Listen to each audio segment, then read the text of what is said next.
नमस्कार। कैलाश पर्वत और मानसरोवर झील की कहानियां तो आपने सुनी होंगी, लेकिन क्या आप जानते हैं कि तिब्बत में जो कैलाश पर्वत है वो इकलौता नहीं है? आपको जानकर आश्चर्य होगा कि धरती पर कुल 5 कैलाश पर्वत हैं। इन्हें पंच कैलाश कहते हैं। इस वीडियो में हम आपको इन 5 कैलाशों के बारे में बताएंगे। साथ ही बताएंगे कि हजारों सुंदर पहाड़ों से भरी इस धरती पर केवल इन्हीं 5 पर्वतों को ही कैलाश क्यों माना गया।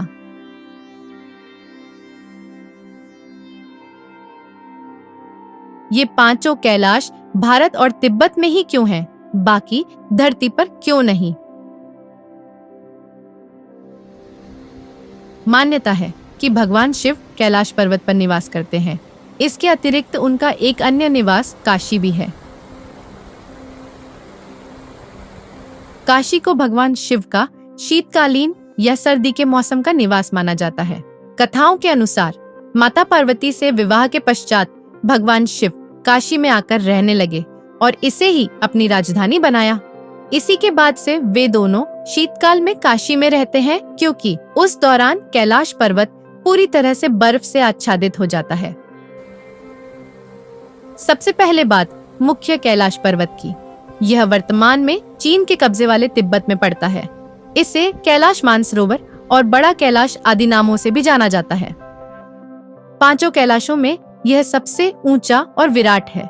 इसके पास 2 विशालकाय झीलें हैं, जिनके नाम राक्षस ताल और मानसरोवर हैं। दोनों ही झीलों में कैलाश पर्वत का ही जल बहकर पहुंचता है। यह अद्भुत संयोग है कि राक्षस ताल का जल खारा है और मानसरोवर का जल मीठा। धरती पर एवरेस्ट जैसे कई ऊंचे पर्वत हैं। कैलाश उन सबसे छोटा है। इसके बावजूद आज तक इस पर कोई चढ़ाई नहीं कर सका है। दुनिया भर के कई पर्वतारोहियों ने कैलाश पर्वत पर चढ़ाई का प्रयास किया, लेकिन वे सफल नहीं हो पाए। कुछ पर्वतारोहियों ने बताया कि कैलाश पर कुछ दूर चढ़ाई करते ही वो अचानक भारी बर्फबारी में फंस गए, जबकि कई का कहना था कि ऊपर चढ़ते समय मतिभ्रम यानी डिल्यूजन और दिशा भ्रम अर्थात डिसओरिएंटेशन की स्थिति हो जाती है। केवल पर्वतारोही ही नहीं, कैलाश की परिक्रमा करने वाले सामान्य तीर्थयात्री भी बताते हैं कि उस क्षेत्र में समय बहुत तेजी से बीतता हुआ लगता है।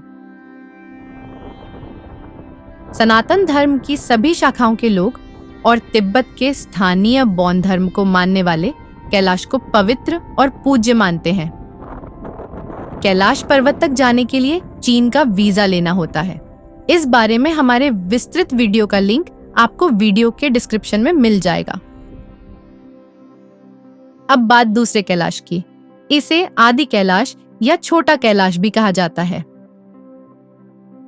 उत्तराखंड के पिथौरागढ़ जिले में स्थित आदि कैलाश दिखने में कुछ कुछ कैलाश पर्वत जैसा ही है, हालांकि ये उससे थोड़ा छोटा है।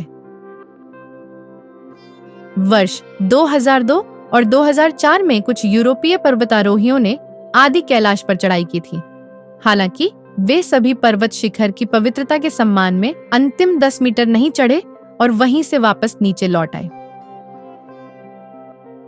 अब भारत सरकार आदि कैलाश पर चढ़ाई की अनुमति नहीं देती है। इसके पीछे एक बड़ा कारण सुरक्षा का है।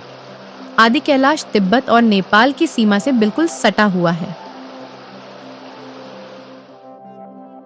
तिब्बत के मुख्य कैलाश और आदि कैलाश के बीच हवा में दूरी बहुत अधिक नहीं है।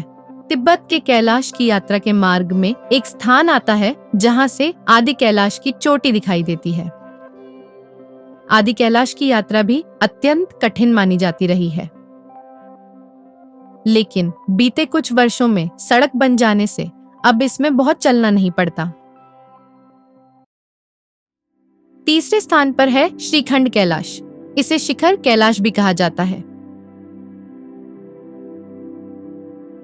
यह हिमाचल प्रदेश के कुल्लू में है। यह दिखने में सबसे अलग है। एक खड़ी चट्टान इसके शिखर पर स्थिर है। इसे शिवलिंग के रूप में पूजा जाता है। श्रीखंड कैलाश यात्रा की दृष्टि से बहुत कठिन है। यहाँ तक पहुँचने के लिए शारीरिक रूप से फिट होना आवश्यक है। यात्रा के दौरान श्रद्धालु कठिन पर्वतीय मार्गों, घने जंगलों और बर्फीले रास्तों से होकर गुजरते हैं। यह यात्रा लगभग 9 से 10 दिन की होती है, जिसमें हर दिन कुछ किलोमीटर की ट्रैकिंग की जाती है। मान्यताओं के अनुसार श्रीखंड कैलाश पर ही भगवान शिव ने पांडवों को अपने दिव्य रूप में दर्शन दिया था। साथ ही यहीं पर भगवान विष्णु ने भस्मासुर नाम के राक्षस का वध किया था। पंच कैलाशों में चौथे नंबर पर है किन्नौर कैलाश। इसे किन्नर कैलाश भी कहते हैं। ये भी हिमाचल प्रदेश में ही पड़ता है। किन्नौर कैलाश दूर से देखने पर तिब्बत के मुख्य कैलाश जैसा दिखता है। इसकी यात्रा भी बहुत कठिन है। इसे कैलाश मानसरोवर यात्रा से भी कठिन माना जाता है।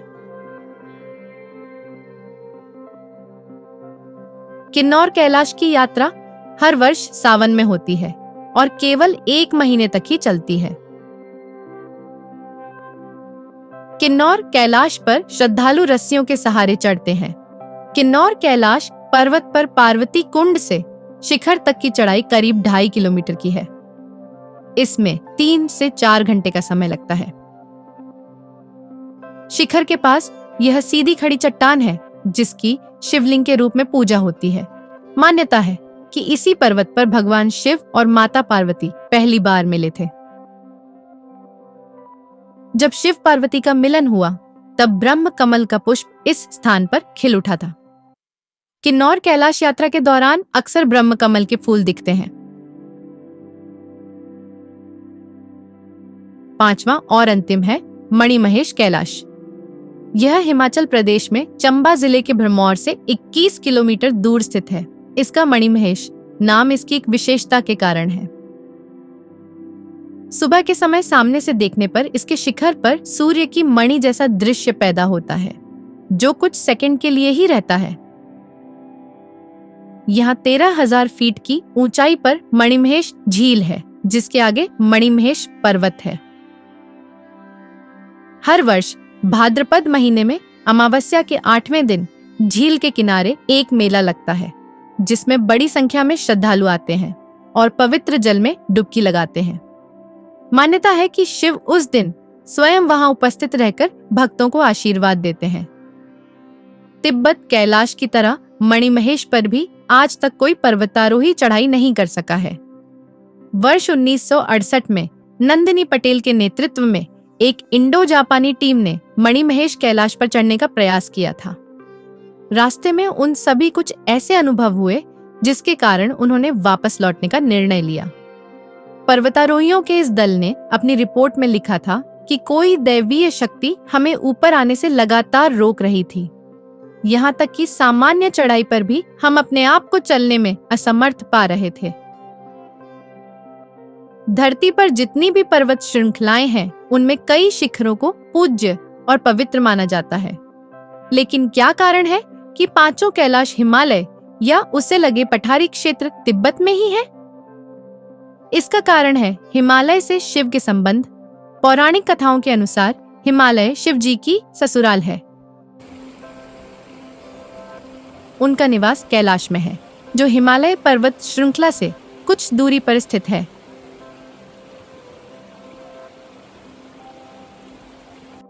शेष 4 कैलाश हिमालय श्रृंखला के बीच में है और इन सभी का संबंध शिव और पार्वती के मिलन की कथाओं से है। आशा है आपको हमारा यह वीडियो पसंद आया होगा। आप ऐसे ही और भी वीडियो देख सके, इसके लिए हमारे चैनल को सब्सक्राइब कर लें। इस वीडियो को लाइक करना न भूलें और साथ ही कमेंट में हर हर महादेव लिखना न भूलें। धन्यवाद।